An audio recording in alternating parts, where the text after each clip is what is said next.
Good day, folks. It's DIY Guy 123 here, bringing you another do-it-yourself video. Normally I consider myself pretty sensible when it comes to spending on repair materials and so on, but it just occurred to me it was kind of a silly thing I did. This is a coupler for a piece of 4-inch corrugated pipe, and there's a piece of it in the background. Here's another piece right here.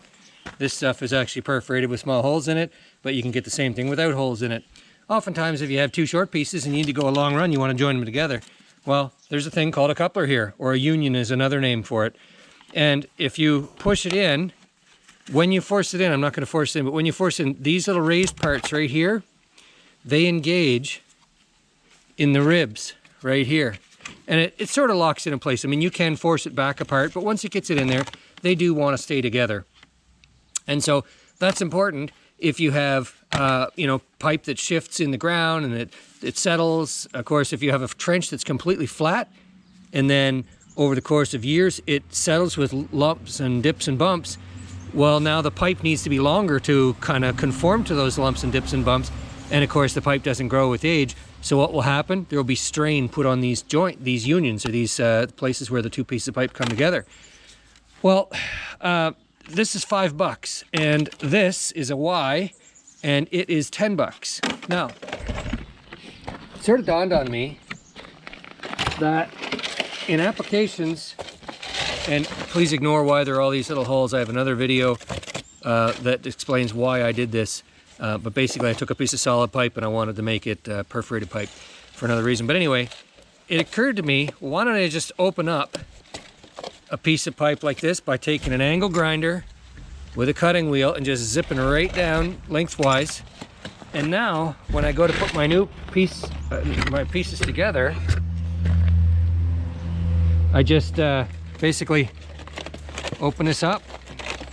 Takes a little fiddling. It's not quite as convenient as the couplers, which take, just a short moment to put together. But if you're careful,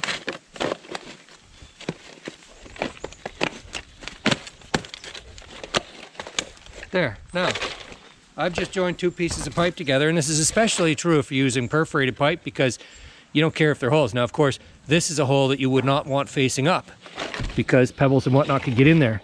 So you'd face it down. But now that it's face down, you've got this piece is inside of this piece, and the resistance for pull-out is not as high as those design couplers, perhaps, but look at how much it's got to pull out, 15 inches before you actually have the two pieces of pipe disconnect. Whereas this piece, it's only got to pull out 3.5 inches or so, maybe 4 inches before you have a disconnect. So, pros and cons, but this cost me the price of that length of pipe, which would be maybe 50 cents, and this cost me $5. So there you go. That's a real cheap way to save some money on each of the times you need to make a coupling. If you're putting non-perforated pipe together, you may feel that this is a better solution because, obviously water will come in and out of that gap right there. But don't forget, when you put the corrugated pipe over here, it's not going to have a perfect seal around there. I suppose if you got carried away and put sealant there, then it maybe would be waterproof. But, I think you got to expect water's going to come in and out of these couplers. So that's the end of this do-it-yourself video. Good luck with your projects, and please subscribe.